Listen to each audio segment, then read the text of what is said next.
Hey everyone, it's the final round and my name is Jordan, and if you haven't seen yet, I have a few picks for the Cavaliers Celtics game over on Guy Boston Sports channel. I'll have a pinned comment with that video so you can head on over there to see my three picks in our battle we have going on right now. I have a 3-2 lead on props. Hopefully I can take the win with this doubleheader with the Cavaliers and the Celtics.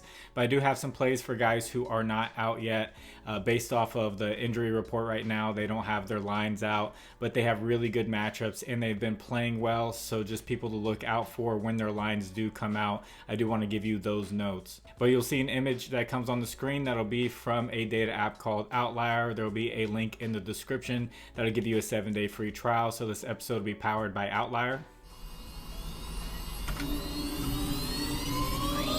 In this first pick, we have to keep rocking with this guy. He's been killing it for us ever since I sorted out how he's been playing without Zach LaVine, and he's been just hitting green. It's going to be Kobe White over 30.5 points, rebounds, and assists. I don't know why this line doesn't get bumped up. It might have been bumped up 1 point. I think it was 29.5 at 1 point. But he's gone over this in 6 straight with Zach LaVine out. But he's playing against the Heat. The Heat are on a back-to-back. They're going to be a little bit tired. They've been struggling against the point guard position recently, especially an aggressive point guard position that likes to shoot a lot. And the past 2 games they played against Terry Rozier, and they gave up 34 points to him, 13 assists, 2 rebounds, and then last game 28 points, 7 assists, 3 rebounds. Giving up a ton of points, giving up a ton of assists. Kobe White's one of those guys that's going to take a lot of 3-pointers. So hopefully he stays hot, and I like him over that PRA. My second pick that I found that I like is Malik Monk over 13.5 points. Now this line went up and then it came back down. So he's gone over in 6 out of his last 8 games, and the Thunder are giving up the 9th most points to the shooting guard position and the 3rd most 3-pointers made to the shooting guard position. Malik Monk over the past 10 games, he's averaging 6.5 3-point attempts with a 45% average on those attempts. So also taking a lot of threes, and he's been scoring well. I know you'll see his last game, he didn't do much. It was a blowout. He didn't play much. But he has been scoring well, and hopefully we get a close game here between the Kings and the Thunder. And if you guys could you please like the video, and if you haven't, please subscribe to the channel. If you have a little bit of extra time, could you leave a comment for the algorithm? You can say anything, and it'll just it helps to get the video out there. It tells YouTube to get it out there, so appreciate the people who do that.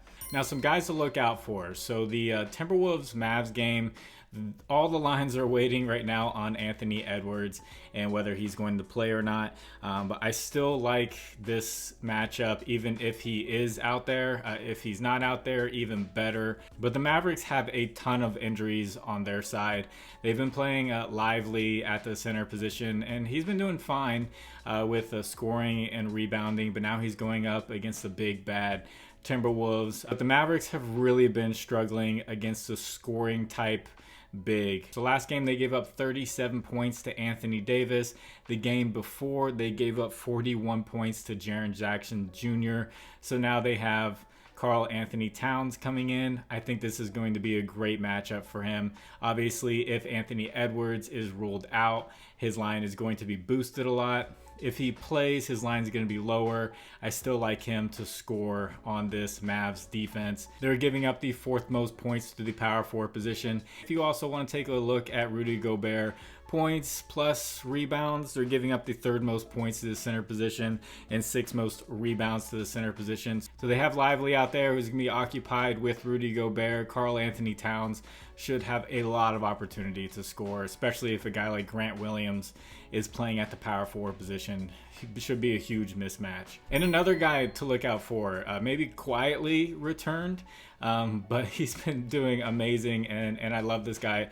Ever since I saw him play as a rookie, I was like, that guy's going to be a really good scorer. So it's Anthony Simons of the Portland Trailblazers. They have Jeremy Grant out, DeAndre Ayton is out, and Malcolm Brogdon is questionable. And they're going up against the Utah Jazz, who are like in the middle of the road against the shooting guard position. But Anthony Simons has not been quiet since he returned. He's averaging almost 24 shot attempts and he's been making 5 3-pointers a game, mixing in a little bit of assist and mixing in a little bit of rebounds, but he's a scorer, so I definitely like his points. We'll see where it comes out at. He's averaging 32 points in the last 3 games since he returned, so hopefully we get a line, maybe 27.5, 26.5. And I definitely would smash over on that. So we'll take a look at where that comes out at. I do also want to shout out my partners, Underdog Fantasy, Sleeper, ParlayPlay, and ChalkBoard. ChalkBoard has been introduced to the Final Round family. They do alt lines with the pick'em, so I think that's pretty cool. Use promo code FinalRound11 on any of these. They'll match your first deposit up to $100. There will be links in the description for those. They'll take you straight there with the promo code. So thank you to the people who use those. Shout out to the Discord. We went 3-4 yesterday. It was pretty crazy how we went 3-4. I had a lot of people coming over saying, man, none of these picks are going to hit, and it was looking pretty bad to start out. Caleb Martin was the only one that did not show up, but Terry Rozier came in at the end. Nick Richards, with PJ Washington getting hurt in the beginning, I was like, man, Nick Richards is about to play career high in minutes, and he did. He played 40 minutes, and he still went under his points mark, still getting his average in field goal attempts. That seemed like a really good play. And then Alfred Sengun comes out, gets 9 rebounds in the first half. Everyone had his under. He had only hit the over 4 times this year.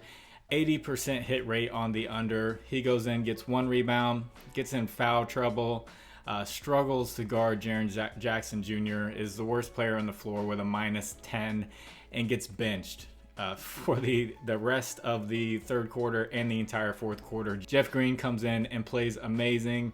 They start defending well, and they take the lead, and Sengun just sits there. Ends up with 10 rebounds, going on the under. Probably one of the craziest plays I have ever seen. I'm just waiting for him to get on the floor and just get one more rebound. So if you'd like to join that Discord, the link is in the description. It's free, not a premium or anything like that. We're just sitting there talking about stats and lines and what we think are good plays for the day. And it takes me time to dig up this information. If you do well with it and you feel like giving back, I have a Cash App and Venmo in the description. You can donate back to the channel, and thank you to the people who do donate. And don't forget to head on over to Guy Boston Sports with my other 3 picks over there. So God bless you all. It's the final round. I will catch you on the next one. Bye.